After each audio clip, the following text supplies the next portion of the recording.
তো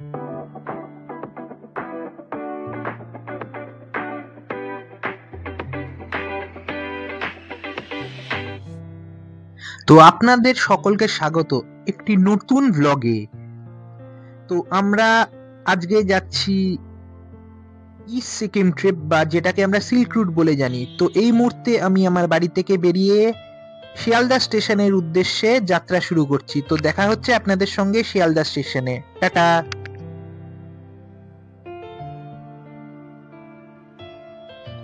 তো আমরা এসে পৌঁছালাম এক্ষুনি শিয়ালদা স্টেশনে। তো আমার সঙ্গে দু একজন বন্ধু যাবে, তো আমি তাদের জন্য অপেক্ষা করছি। দেখতেই পাচ্ছেন আই লাভ শিয়ালদা লেখা শ্রীহরি শোরুমটা আছে। তো ওনাদের সঙ্গে দেখা হলে আমি তারপর আমাদের প্ল্যাটফর্মে চলে যাব। আমাদের আজকে ট্রেন 12343 দার্জিলিং মেল। তো বলতে বলতে 12343 দার্জিলিং মেল প্ল্যাটফর্মে আসছে। তো আমরা ট্রেনে উঠবো এবং আপনাদের সঙ্গে দেখা হবে কাল সকালে এনজেপি স্টেশনে।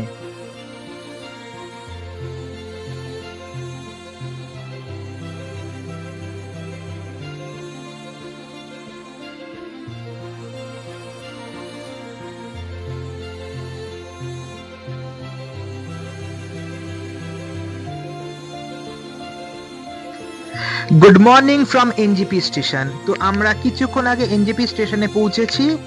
এবার আমরা এক্সিট দিয়ে বেরোবো। বেরিয়ে আমাদের গাড়ি আসার কথা, গাড়ি দাদা ফোন করেছিল। তো আমরা পার্কিং এ গিয়ে ওয়েট করব। তো আমাদের গাড়ি আসলে আমরা আজকে সিলারি গাঁওয়ের উদ্দেশ্যে রওনা দেব।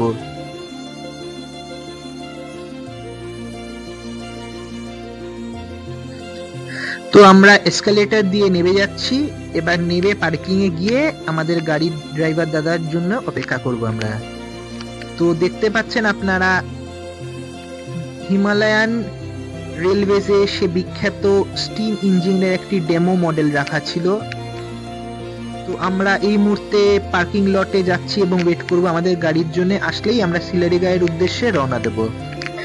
তো পার্কিং লটে ওয়েট করতে করতে আমাদের সঙ্গে দেখা হয়ে গেল আরেকজন ফেমাস ব্লগারের, হইজাক চ্যানেলের। তো তারপরে উনিও হয়তো কোথাও যাচ্ছেন, নর্থ বেঙ্গল ট্যুরে বা কোথাও। আমরাও বেরিয়ে পড়লাম আমাদের গাড়ি নিয়ে। তো এই মুহূর্তে আমরা বেঙ্গল সাফারি এরিয়ার মধ্যে দিয়ে যাচ্ছি। প্রচন্ড ভালো পরিবেশ এবং কাম অ্যান্ড সিরিন এনভায়রনমেন্ট। তো ভালো লেগেছে, আমার খুবই ভালো লেগেছে।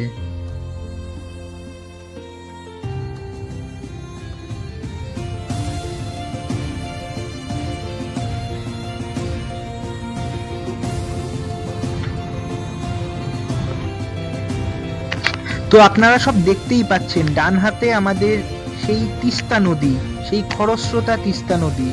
এই তিস্তা নদীকে পাশে রেখেই আমরা এবার এগিয়ে যাচ্ছি সিলারি গাঁওয়ের দিকে।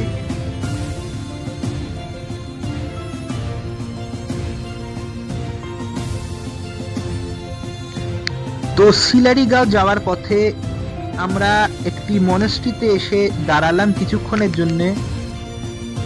পাহাড়ে আসলে মনটা এমনিতেই ভালো হয়ে যায়, তো মনাস্ট্রিতে আসলে আরো মনটা শান্ত এবং প্রচন্ড পিস পেয়েছিলাম আমি। আমার ভাল লেগেছে এবং পরিবেশটা আপনারা দেখতেই পাচ্ছেন, খুবই মনোমুগ্ধকর।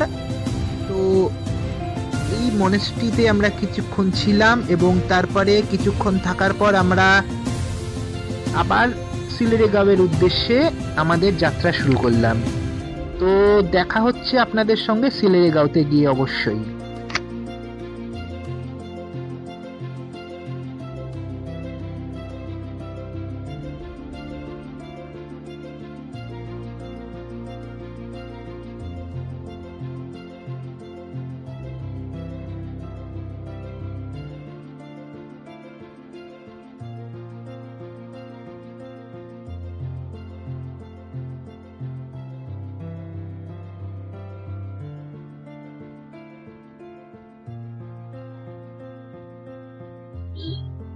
তো অবশেষে আমরা আমাদের সিলারি গাঁওয়ের হোমস্টেতে এসে পৌঁছালাম।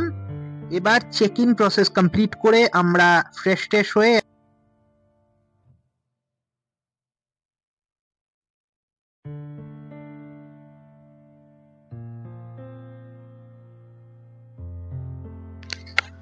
তো গুড মর্নিং আপনাদের সকলকে। আমরা এই মুহূর্তে সিলেরিগাঁও থেকে চেক আউট করে এবার আমরা আড়িটারের উদ্দেশ্যে রওনা দিচ্ছি। তো অলরেডি আমরা গাড়িতে উঠে পড়েছি এবং আড়িটারের উদ্দেশ্যে আমরা বেরিয়ে পড়েছি। তো পাহাড়ে যে একটা হয় নর্মালি প্রচন্ড ভালো এবং আশেপাশের পরিবেশ এবং এনভায়রনমেন্টটা এত সুন্দর, you feel as if you keep staring at everything. তো আমরা এই মুহূর্তে দেখছেন একটি খরস্রোতা নদীর ওপরে এসে ব্রিজের ওপর দাঁড়িয়েছি। তো নিচে তাকালে প্রথম ভয় করছিল, অবশ্যই মিথ্যা কথা বলবো না, বাট ভালো লেগেছে, খুব পরিবেশটা ভালো লেগেছে।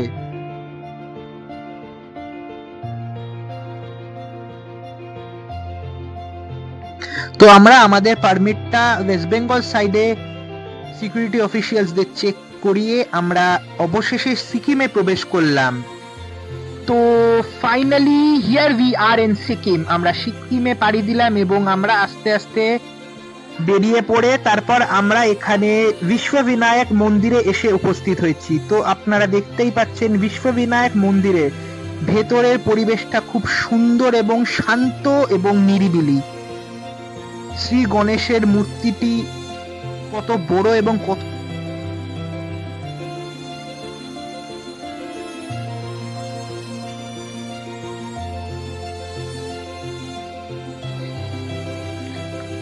তো আমরা আড়িটার যাওয়ার পথে আমরা ন্যানকিন ভিউ পয়েন্টে যাচ্ছি। তো বেশ অনেক কটা সিঁড়ি আমাদের উঠে তারপরে ন্যানকিন ভিউ পয়েন্টে উঠতে হলো। তো ঠিক আছে, কষ্ট না করলে কেষ্ট যেমন পাওয়া যায় না। ন্যানকিন ভিউ পয়েন্টে আমরা উঠলাম, উঠে তারপর ভিউ পয়েন্ট থেকে যেটা আমরা দেখলাম, we were just dumbstruck by the beauty।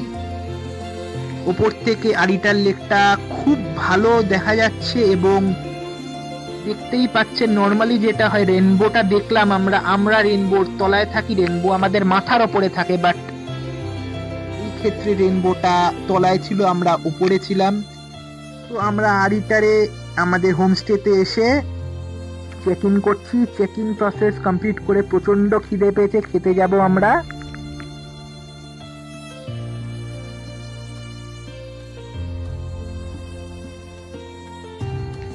তো আমাদের ডিনার দিয়ে দেওয়া হয়েছে রুটি চিকেন, আমরা খেয়ে এবার রাত্রে ঘুমোবো। তো নেক্সট দিন সকালে আপনাদের সবাইকে স্বাগত, ওয়েলকাম ফ্রম আড়িটার। সকালে উঠে এত ভালো লাগলো পরিবেশটা, আশেপাশে পুরো সবুজে সবুজ চারিপাশ, খুব ভালো লেগেছে আমার। তো এই ডাইনিং স্পেসেই আমরা কাল রাতে ডিনারটা করেছিলাম।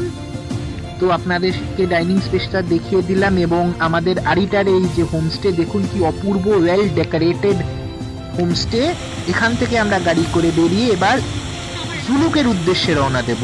পথেই আমাদের একটি ওয়াটারফল পড়লো, দেখুন কি অপূর্ব। তো আমরা এই মুহূর্তে এসে উপস্থিত হয়েছি রংলি মার্কেটে। এখান থেকে আপনারা কিছু অবশ্যই কেনাকাটি করে নিতে পারেন।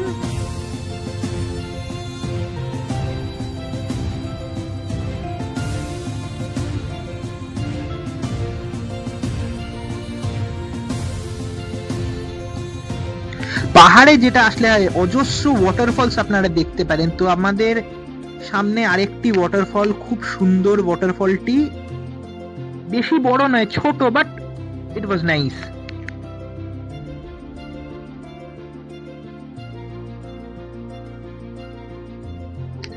তো এই মুহূর্তে আমরা এসে উপস্থিত হয়েছি সে বিখ্যাত হ্যাঙ্গিং ব্রিজে। প্রথমে ভয় লাগছিল, বাট ভয়কে জয় না করলে কি করে ভালো জিনিসটা দেখাবো আপনাদের বলুন।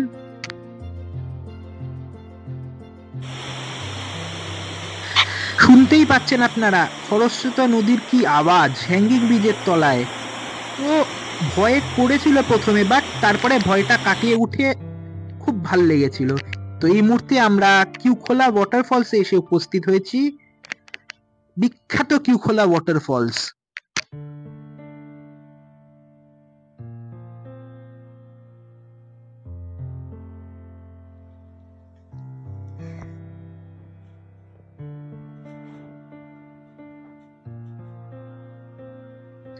তো আমাদের এই মুহূর্তে ডিনার দিয়ে দেওয়া হয়েছে। ডিনারে চিকেন এবং রুটি দেখতে পাচ্ছেন, গরম গরম খাবার, খুব ভাল লাগে। এই ঠান্ডা ঠান্ডা এনভায়রনমেন্টে। Good morning from Zuluk. তো আমরা এই মুহূর্তে এসে উপস্থিত হয়েছি সে বিখ্যাত নাথাং ভ্যালি বা ভ্যালি অফ ফ্লাওয়ার্স নামও যাকে আমরা চিনি। প্রচন্ড ভালো মনোমুগ্ধকর পরিবেশ, চতুর্দিকে সব ফুল ফুটে আছে এবং আমরা তো বেশ অনেকটাই ভ্যালি দিয়ে নিচে নেমে গেছিলাম, গিয়ে দেখলাম এবং ভাল লেগেছিল আমাদের খুব।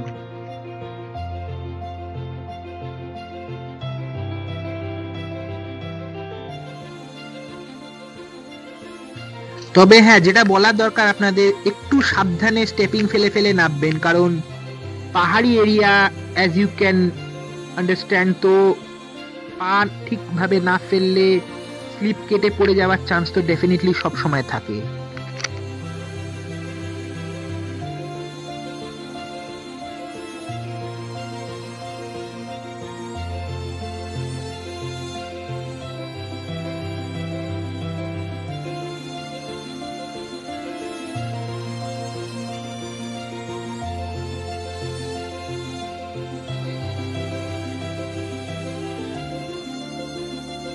তো দেখতে পাচ্ছেন আপনারা চারিদিক কুয়াশায় ভর্তি, আমরা কিছুই তেমন দেখতে পাইনি।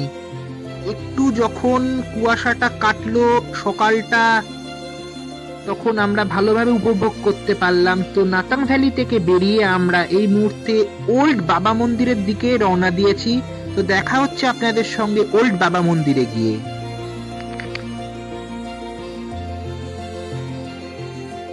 তো ওল্ড বাবা মন্দিরে যাওয়ার পথে রাস্তাটা আপনারা দেখতে পাচ্ছেন খুব সুন্দর এবং চারিদিক কুয়াশায় ভরা, এবং আমরা যেদিনকে গেছিলাম প্রচন্ড বৃষ্টি হচ্ছিল।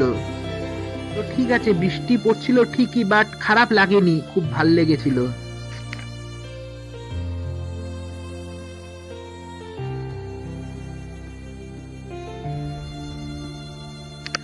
তো ফাইনালি আমরা ওল্ড বাবা মন্দিরে এসে পৌঁছালাম, এবং অনেকদিন ধরেই আমার ইচ্ছে ছিল ওল্ড বাবা মন্দির দর্শন করার, কারণ ওল্ড বাবা মন্দিরের যে ইতিহাসটা আছে, 23 পাঞ্জাব রেজিমেন্টের হয়ে কাজ করার সময় হরভজন সিং বাবা, উনি তো নিরুদ্দেশ হয়ে গেছিলেন, সবাই জানেন গল্পটা আপনারা। তো এই বাবা মন্দিরে এসে হরভজন সিং বাবার বাংকারে ঢুকে আমি একটু নস্টালজিক হয়ে পড়েছিলাম। তো আমার আর নস্টালজিক হয়ে যাওয়ার কারণও আছে, আমার ফ্যামিলিতে আমার মামাতো দাদু যিনি আছেন, উনি 1963 ইন্ডো চাইনিজ ওয়ারে ব্রিগেডিয়ার ছিলেন। তো সত্যি আমার তখন এই মুহূর্তে নস্টালজিকই লাগছিল।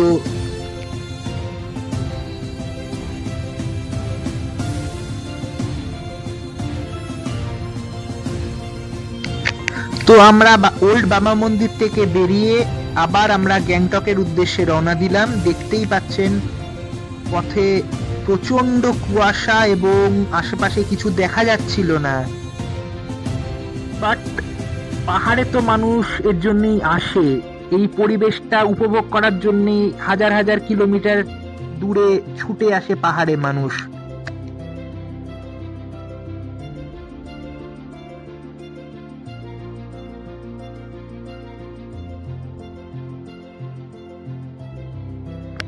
তো গ্যাংটক যাওয়ার পথে আমরা একটি মন্দিরে এসে উপস্থিত হয়েছি।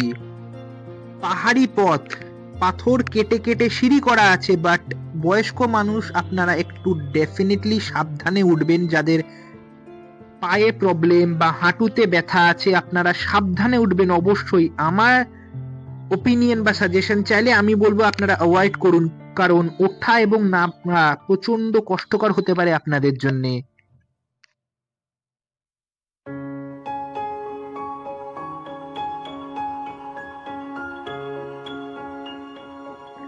পাহাড়ি সিঁড়ি বেয়ে বেশ অনেকটা পথই আমাদের উঠে যেতে হচ্ছে, দেখুন। কিন্তু কি করব বলুন, ব্লগিং যখন করতে নেমেছি একটু তো কষ্ট করতেই হবে, নালে ভালো জিনিস আমরাই বা দেখবো কি করে, আর আমাদের চোখ দিয়ে আপনারাই বা দেখবেন কি করে। তো আস্তে আস্তে কষ্ট হলেও আমরা উঠে যাচ্ছি, এবং যেটা বলার আপনাদের, অবশ্যই আপনারা হুটোপুটি করে বেশি দৌড়াদৌড়ি করবেন না, কারণ এমনিতেই অল্টিটিউড প্রচন্ড হাই, ব্রিদিং ইস্যুস হতে পারে আপনাদের, আমি বলছি না যে হবে, বাট হতে পারে। তো আস্তে আস্তে ধীরে সুস্থে উঠবেন, কারণ কথাতেই তো আছে slow and steady wins the race. অত দৌড়ে কি করবেন এনার্জি এক্সপ্যান্ড করে? তো আস্তে আস্তে উঠুন, পরিবেশটা উপভোগ করতে করতে উঠুন, ভালো লাগবে এবং সুস্থ থাকবেন আপনারা। যেটা অবশ্যই আপনাদের বলার এবং আমার মনে হলো আপনাদের জেনে রাখা দরকার, এই সব জায়গায় আসলে মহিলাদের স্পেশালি হিল জাতীয় স্যান্ডেলস বা জুতো অ্যাভয়েড করবেন। পুরুষ মহিলা উভয়ই আপনারা যদি পারেন স্পোর্টস শু পরবেন, গ্রিপিং এ সুবিধা হবে এবং উঠতে প্রচন্ড ইজি হবে আপনাদের।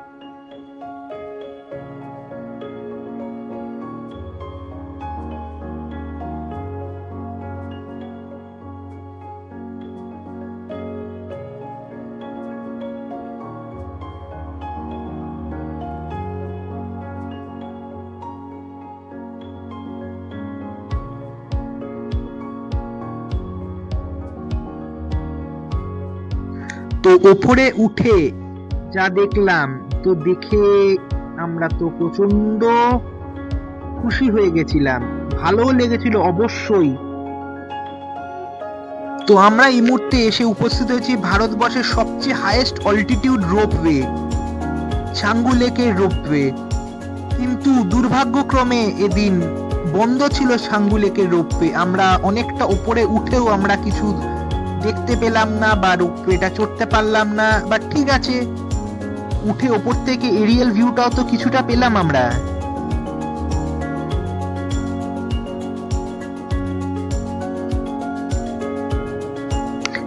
তো আবার যেটা আপনাদের বারবার করে বলছি, এখানে অল্টিটিউড কিন্তু প্রায় অ্যারাউন্ড 10,000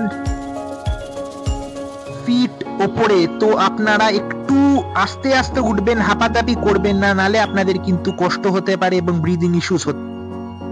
তো গ্যাংটক পৌঁছে আমরা স্ট্রেট চেক ইন করে লাঞ্চ খেতে বসে গেলাম, খুব খিদে পেয়েছিল।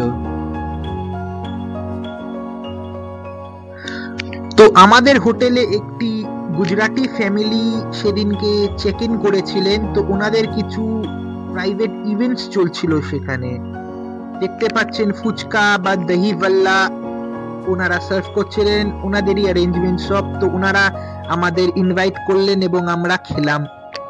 তো খাওয়ার পর আমরা বিকেলে দেখছেন আমাদের স্ন্যাক্স সার্ভ করে দেয়া হলো, বড়া, পোস্তর বড়া মোস্ট প্রবাবলি, এবং তারপর খেয়ে আমরা একটু রেস্ট নিয়ে এখন গ্যাংটক এমজি মার্গে এসে ঘুরতে এসছি।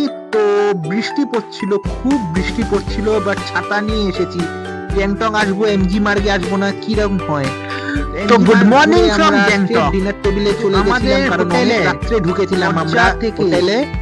তো ডিনারে দেখতে পাচ্ছেন আমরা এই ভিউটা আমাদের জানলা থেকে দেয়া হয়েছিল, বাট প্রচন্ড ভালো লাগছিল, এক্সট্রা নিয়েছিলাম।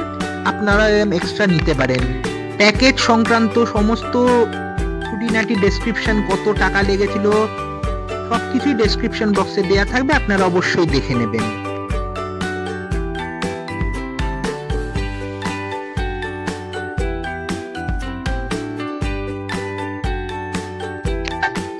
তো দেখতে পাচ্ছেন আমরা এবার ব্রেকফাস্ট করে তারপর চেক আউট করে এনজেপির উদ্দেশ্যে রওনা দেব। আমরা এসছিলাম ট্যুর কিংডমের সঙ্গে। তো স্ক্রিনে ফ্ল্যাশ করছে ট্যুর কিংডমের নাম্বার। তো আপনারা ট্যুর কিংডমের সঙ্গে যোগাযোগ করে এইরকম সুন্দর একটি হ্যাসেল ফ্রি ট্রিপে আসতে পারেন। তো আমাদের গ্যাংটকের দেওয়া এই হোটেলটা হোটেল জি টেবেট রোডে অবস্থিত। তো আমাদের সুন্দর এই 4 নাইট 5 ডেজের ট্রিপটা এখানেই শেষ হচ্ছে। দেখা হচ্ছে আপনাদের সঙ্গে অবশ্যই একটি নতুন ব্লগে কিছুদিনের মধ্যেই। তো আপনারা সকলেই ভালো থাকবেন এবং সাবস্ক্রাইব, শেয়ার, লাইক, কমেন্ট করবেন আমার চ্যানেলকে এবং এইভাবেই আপনাদের সাপোর্টটা দিয়ে যাবেন।